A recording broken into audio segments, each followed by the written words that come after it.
Bonjour à tous, la Provence vous propose une édition spéciale à l'occasion de l'arrivée du tram d'Avignon. 10 stations, 5,2 km de tracé pour un projet à près de 135 millions d'euros. Le tram à Avignon, c'est désormais une réalité. Il a notamment été inauguré ce matin en présence de Mireille Mathieu, la chanteuse avignonnaise au succès planétaire. On voit tout ça avec Arthur Soribas. 3 ans après le début des travaux, le tramway d'Avignon est enfin là.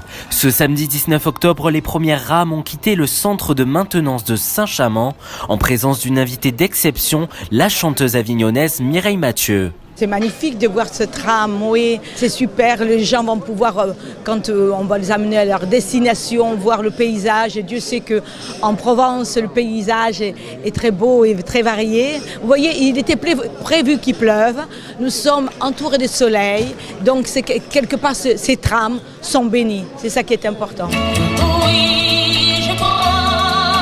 Et l'inauguration s'est poursuivie dans le tramway pour un trajet jusqu'à Saint-Roch et pas dans n'importe quelle rame, celle qui porte le nom de Mireille Mathieu. J'ai été séduite quand on l'a proposé parce que j'ai trouvé que d'abord un tram, je le dis plusieurs fois, j'y tiens beaucoup, c'est écologie, il n'y a pas de pollution. Et avoir un tram à son nom, évidemment, je suis très fière et très honorée. Une installation qui changera forcément le quotidien des Avignonnais. On peut considérer évidemment que c'est un projet qui est positif, notamment pour essayer de faire en sorte que les habitants changent leur comportement de mobilité et notamment aillent plus vers des mobilités vertueuses, que ce soit en transport en commun ou en mobilité douce. C'est vrai que moi j'étais plutôt sur une autre solution, mais qui était aussi une solution de transport en commun au site propre, je tiens à le rappeler, qui était une solution bus. Après, il y a eu un débat démocratique au sein du conseil communautaire qui a préféré rester sur le projet initial tout en le recalibrant. Donc nous, en tant que ville, ensuite, on a essayé d'être au mieux dans l'accompagnement de ce projet à partir du moment où on pensait qu'il rentrait dans une perspective qui était positive pour la ville.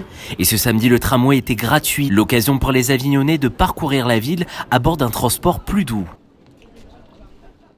Nous sommes au niveau du poste de conduite de la rame qui porte le nom de Mireille Mathieu. L'installation du tram demande beaucoup de préparation et ça tombe bien, Arthur Soribas nous emmène voir les coulisses du centre de maintenance et d'exploitation de Saint-Chamond. Nous allons donc repartir tout droit. Pour ce faire, nous avons un ensemble d'appareils de voie, d'aiguillage. Il n'a fallu pas moins de 3 semaines pour former les 64 chauffeurs qui se mettront aux commandes du tramway d'Avignon ce samedi. Début septembre, à la veille de leur habilitation, nous avons suivi 4 postulants en pleine formation. Et pour ces chauffeurs de bus, prendre le volant d'un tramway n'est pas une mince affaire. On arrive en fin de formation, c'est-à-dire que les 4 conducteurs que vous voyez là passeront leur habilitation demain. Donc on fait une petite révision générale de façon à tester leurs connaissances et leurs aptitudes en conduite. Un conducteur de bus doit énormément anticiper, le tram c'est encore plus. Le tram, on est sur rail, on n'a pas ce petit coup de volant qui peut éviter l'accident, donc il faut voir encore plus loin et être encore plus réactif. Et avant d'attaquer la conduite de l'une des 10 rames en service dès aujourd'hui, le chauffeur débute son service au centre d'exploitation et maintenance à Saint-Chamond, où la vigilance est aussi de rigueur. Pour sortir un tramway, il y a des opérations sécuritaires à faire. Donc on vérifie les freins, le gong, le klaxon. On vérifie tous les équipements de sécurité, les portes avant de partir. Et ça, c'est des opérations qui sont faites par le conducteur avant de démarrer tous les jours. Du bus au tramway, le pas est grand, la vigilance en alerte, mais le plaisir immense pour ses chauffeurs. On voit pas ça tous les jours, en plus on est tous des passionnés, donc de voir démarrer un réseau, de voir démarrer des rames toutes neuves, toutes jolies, avec des équipements mis à disposition comme on les a aujourd'hui, effectivement c'est génial.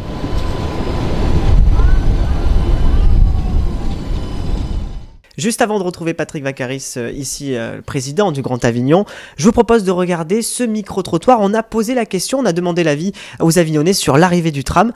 On regarde. Bien évidemment, j'ai utilisé le tram. Disons que vu la longueur des travaux, on peinait à y croire. Hein. Mais enfin, comme on dit, le nouveau-né est arrivé. Ça ne va pas servir les grandes entreprises, ça ne va pas servir les usagers. À part les gens des quartiers, ça ne va pas servir à grand-chose. Je pense sincèrement que c'est une bonne chose et que le tram arrive à Avignon, qu'on le poursuive. La ligne ne dessert pas du tout, mais alors pas du tout mon quartier. Donc j'ai la sensation désagréable de dire qu'on en subit les inconvénients sans en avoir les avantages. Malgré tout, quand ça devient concret comme cela, on se dit bon finalement, entre guillemets, on a souffert, mais c'est pas pour rien. Je pense qu'il y a une vraie attente depuis le temps qu'on en parle. C'était un long sujet de discussion pour les Avignonnais. Donc en effet, enfin c'est là, et même je pense que les gens ont hâte de le voir remplir parce qu'on le voit souvent à l'essai avec personne à l'intérieur. Je pense que du coup les bus ils seront moins bondés. Ils voulaient faire un tram, voilà, ils l'ont eu et c'est tout, quoi. Je connais bien le tram pour le fréquenter à Grenoble, c'est très adapté. Lyon, pareil, mais Avignon, franchement non. Ou alors ça a mal été projeté au niveau du parcours. Parce que pourquoi avoir écarté la rue de l'Arrêt ? Ça aurait été sympa de rentrer en plein cœur de la ville. Ça va nous permettre de plus accéder aux moyens de transport, pas attendre le matin, marcher 20 minutes pour aller à son lycée. Aller au boulot, ça va être facile pour les élèves, pour les étudiants aussi. Je trouve que c'est une bonne chose, mais il y a une zone qui est beaucoup plus fréquentée, qui n'est pas desservie par le tram, c'est dommage. La zone commerciale qu'on appelle le Pontet, Avignon Nord. Bonjour Patrick Vaccaris. Bonjour. Merci d'avoir accepté notre invitation pour le 18-18 spécial inauguration du tram. C'est un événement. On vient de le voir sur ces images. Les avis sont partagés. Il y en a qui sont pour, d'autres contre. Puis il y a aussi surtout un oui mais. Expliquez-nous un petit peu votre avis, votre sentiment quand vous voyez ces images. Oui, moi je retiens que c'est plutôt un oui mais simplement il faut que je rappelle que ce n'est qu'un premier maillon de la chaîne, puisque là on inaugure 5,2 km et que le projet qui a bénéficié de l'utilité publique est de 14 km. Et donc effectivement, alors il faudra du temps au temps, mais sachez que nous sommes d'ores et déjà en train de préparer la deuxième phase avec une ouverture justement vers l'est, le Pontet, comme le souhaitait un de vos auditeurs, et vers l'ouest, vers le Gare Avignonnais. Donc je pense qu'il faut simplement du temps, voilà. Il faut du temps, et justement il en a fallu du temps pour faire arriver ce tram. En tant qu'élu, votre sentiment là, vous avez inauguré le tram, c'est quand même quelque chose à vivre ça aussi pour un élu. Oui, c'est un privilège que je tiens à partager quand même avec Madame Roig, qui a été à l'initiative de ce projet, avec Jean-Marc Roubaud, mon prédécesseur. Il aura fallu en fait, mais oui, c'est un chantier lourd, il aura fallu 2 mandats et 3 présidents pour qu'on arrive aujourd'hui à une première inauguration de ce qui n'est, je le répète, qu'une étape. Parlez-nous un petit peu de ce nouveau tracé qui sera de 3,2 km, c'est ça ? Voilà, 3,2 km, si vous voulez. On va s'ouvrir, c'est le moyen un peu d'abord, si on s'ouvre vers l'est, c'est vers le Pontet. Voilà, ça a été réclamé, c'est vers l'université, donc c'est un pôle quand même générateur important. Et puis vers l'ouest aussi, c'est parce que c'est les communes du Gard Avignonnais. Et dans ce projet, moi ce que je voudrais aussi souligner, c'est que c'est vraiment l'élément fondateur de l'intercommunalité. Avec il y a l'opéra aussi, mais avec l'opéra et ce tram, c'est la première fois que les communes ont été solidaires de la ville-centre. C'est vraiment un élément fondateur d'intercommunalité. Et donc il est normal aussi qu'on s'ouvre aux portes ouest et est vers des communes qui elles aussi ont participé via leur entreprise. Il faut être honnête, on ne peut pas porter de tels travaux où quand même on requalifie l'espace public. Ce ne sont pas de minces travaux. C'est d'ailleurs le seul inconvénient à mon avis du tram, c'est qu'il nécessite des travaux, mais bon, par définition, on peut le comprendre. Je ne pense pas qu'on puisse porter de tels travaux et que ce soit qu'il n'y ait aucune nuisance. On a porté, je crois qu'il y a eu quand même une réelle volonté politique, un réel accompagnement des commerçants, puis il y a une commission d'indemnisation à l'amiable. Moi, je pense qu'on peut-être, en termes de communication, porter encore des efforts en termes de communication, mais il faudrait être malhonnête de vous dire qu'on peut réaliser 3 km supplémentaires sans aucune nuisance pour les commerçants, les usagers, mais c'est malheureusement un passage obligé. Et pour les Avignonnais qui sont dans les bouchons, parce que c'est un gros sujet de la rentrée, on allie le tram avec les bouchons, les travaux, tout ça, qu'est-ce que vous pouvez leur dire à ces Avignonnais ? D'abord, je voudrais leur dire que ce ne sont pas que les Avignonnais. Je vais très souvent sur Marseille, et honnêtement, sur Marseille, à certaines heures, on ne peut même plus rentrer dans Marseille. Donc je crois que la réalité, si vous voulez, c'est qu'il faudra de plus en plus contraindre la voiture dans le centre-ville. Pour vous, c'est la solution ? Mais ce n'est pas la solution, il n'y a pas d'autre alternative. Le monde change, si vous voulez. On a 2 ponts sur le Rhône qui débouchent autour des remparts qui est saturé. Même si un jour on a un 3e pont, ça ne réglera pas le problème.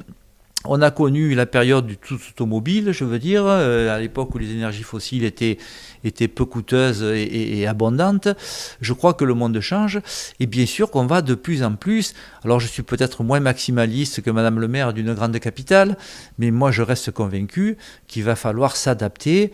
La mobilité doit obligatoirement évoluer et la voiture intramuros sera de plus en plus contrainte. Voilà. Alors effectivement, si dans cette extension, on devrait aller au parking de l'île de Piau, ça veut dire que si tel est le cas, nous ne sommes qu'aux phases des études, ça veut dire que sur le pont d'Aladier, il faudra réserver une voie qui sera bidirectionnelle, si vous voulez, enfin, puisque les sens seront alternés, il faudra réserver une voie au tram, et ça veut dire que l'on va, après avoir fait aménager des pistes pour les cyclistes, il faudra supprimer une voie pour le tram, et ça veut dire que les voitures seront effectivement contraintes.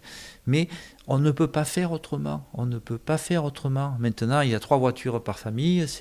C'est une réalité. Voilà. Merci en tout cas. Merci en tout cas, on fera avec. Merci en tout cas, Batterie Vacaris, d'avoir accepté notre invitation. C'est la fin de ce JT. Je vous rappelle que l'info continue sur laprovence.com. Et puis demain, retrouvez notre édition papier avec cette belle arrivée du tram ici à Avignon.